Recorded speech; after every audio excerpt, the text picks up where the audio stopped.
some balls.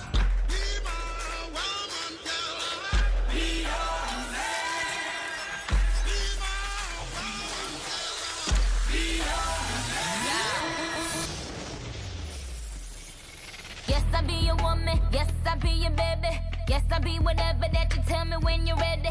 Yes, I be your girl, forever your lady. You ain't never gotta worry. I'm down for you, baby. Best believe that when you need that, I'll provide that. You will always have.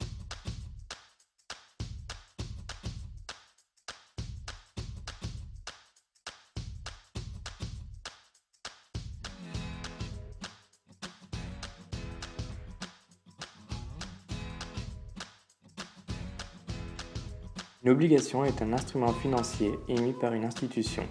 Cette institution émet une obligation afin de récupérer des fonds sur le court terme et de les investir et de rembourser son propriétaire sur le long terme. Imaginons que Régis achète cette obligation. Il va donc verser de l'argent à l'institution en question. Ensuite, l'institution va rembourser à Régis un taux d'intérêt fixé au préalable chaque année et enfin lui rendre son investissement total à maturité de l'obligation.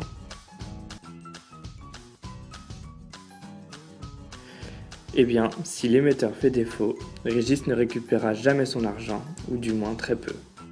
Pour en revenir à la question de départ, qu'est-ce qu'un covered bond ? C'est tout simple.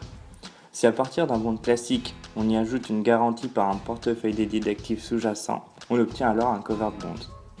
En effet, dans le covered bond, on y trouve une protection en cas d'insolvabilité de l'émetteur.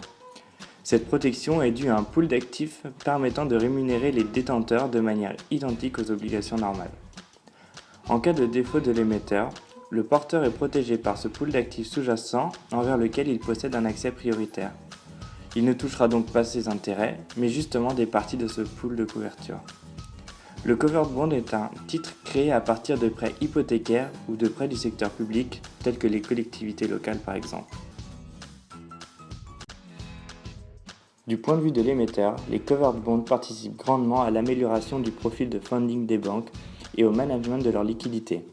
En effet, ils permettent à l'émetteur d'augmenter la duration de son passif et ainsi de financer correctement son portefeuille d'actifs à long terme, de rendre plus stable sa stratégie globale de financement et plus prévisible sa gestion actif-passif par échéance de maturité, d'accroître et de diversifier sa base d'investisseurs à la fois géographiquement et par type d'acteurs, et enfin de bénéficier d'un instrument de financement des plus fiables, y compris en période de stress.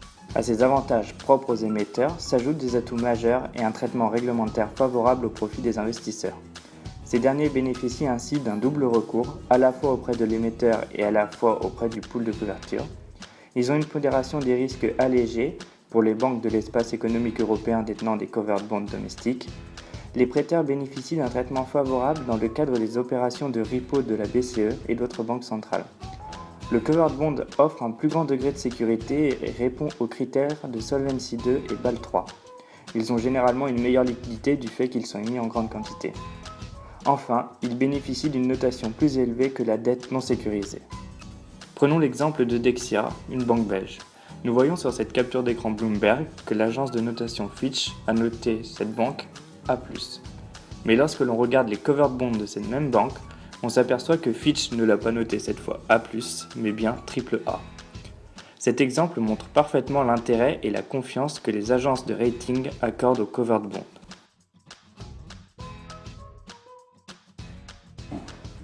Pour pouvoir émettre un covered bond, l'institution doit obligatoirement être un établissement de crédit ayant son siège dans un pays membre de l'Union européenne, verser des coupons comme les obligations classiques, et enfin, à maturité, rembourser le nominal au prêteur.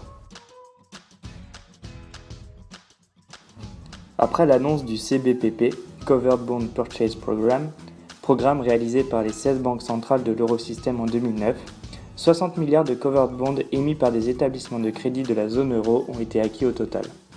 Ces achats ont permis de réduire spécifiquement les spreads en covered bonds. Ce graphique nous montre que les investisseurs étaient plutôt réticents devant des pays en difficulté tels que l'Irlande par exemple. Suite à l'annonce de ce programme, et afin d'éviter une fragment financière, l'Irlande s'est stabilisée avec les autres pays. Dans la zone euro, c'est autour des années 2000 que l'émission des covered bonds a démarré. Le marché européen représente plus de 1500 milliards d'euros d'encours de covered bonds.